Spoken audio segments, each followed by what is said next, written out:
अस्सलाम वालेकुम friends, welcome to Laiba health tips. Viewers, मैं आपसे रिक्वेस्ट करना चाहती हूँ कि अगर आपने मेरे चैनल को सब्सक्राइब नहीं किया तो प्लीज सब्सक्राइब बटन पे क्लिक कर दीजिए और वीडियोस को लाइक और शेयर भी कर दिया कीजिए। Thank you. तो व्यूवर्स, आज मैं आप लोगों को एक बहुत ही इफेक्टिव रेमेडी के बारे में बताऊंगी। ये स्किन को फेयर बनाने के लिए बहुत ही असरदार है। फ्रेंड्स, रिफाइंड फ्लोर यानी मैदा बहुत ही जल्द और परमानेंटली हमारे स्किन को फेयर बना देता है। तो आज मैं आपको मैदे से बना एक मैजिकल रेमेडी बताऊंगी जिसके इस्तेमाल से आपका स्किन फेयर एंड ग्लोइंग बन जाएगा। साथ ही इसके इस्तेमाल से आपकी स्किन से सारे टैन खत्म हो जाएंगे। तो चलिए शुरू करते हैं, पर इसके पहले प्लीज मेरे चैनल को सब्सक्राइब कीजिए। मैदे से बना स्किन व्हाइटनिंग पैक बनाने के लिए आप एक टमाटर ले लीजिए। सबसे पहले टमाटर का रस निकाल लीजिए। अब एक बाउल ले ले, उसमें 1 खाने का चम्मच दही, 1 खाने का चम्मच मिल्क पाउडर,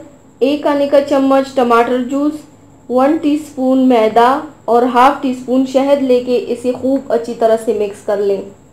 अगर आपकी स्किन ऑयली है तो आप शहद को स्किप कर दीजिए। आप इसको इतना मिक्स करना है कि एक स्मूथ पेस्ट बन जाए, जैसे कि बालाई क्रीम होती है। आप इसे पूरी बॉडी पर अप्लाई कर दीजिए। इस पैक के इस्तेमाल से आपके सारे टैन खत्म हो जाएंगे। इससे आपका स्किन टोन इम्प्रूव होगा। टमाटर स्किन के दाग धब्बे को दूर करने में मदद करता है। मैदा डेड स्किन सेल्स को एक्सफोलिएट करता है। दही में लैक्टिक एसिड होता है जिससे स्किन ब्राइट होता है। शहद में एंटी बैक्टीरियल प्रॉपर्टीज होता है, ये स्किन में ग्लो लाता है।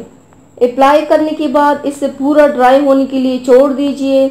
जब ये ड्राई हो जाए तब पानी से धो लीजिए। इसके इस्तेमाल से आपकी स्किन में एक इंस्टेंट ग्लो आएगा। जिसकी स्किन टैन, डल, रफ और लाइफलेस है, उन सभी को ये रेमेडी ट्राई करनी चाहिए क्योंकि इसका 100% रिजल्ट आपको मिलेगा। इस पैक को अगर आप रात ही में इस्तेमाल करोगे तो ज्यादा अच्छा रहेगा। इस रेमेडी को आप हफ्ते में 2 या 3 बार इस्तेमाल कर सकते हैं। तो व्यूवर्स, ये थी मेरी आज की वीडियो।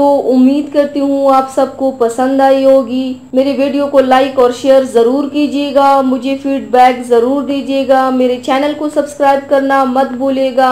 अपना बहुत ज्यादा ख्याल रखिएगा। मुझे दुआओं में याद रखिएगा। कल मिलते हैं एक नई वीडियो के साथ। अल्लाह हाफिज।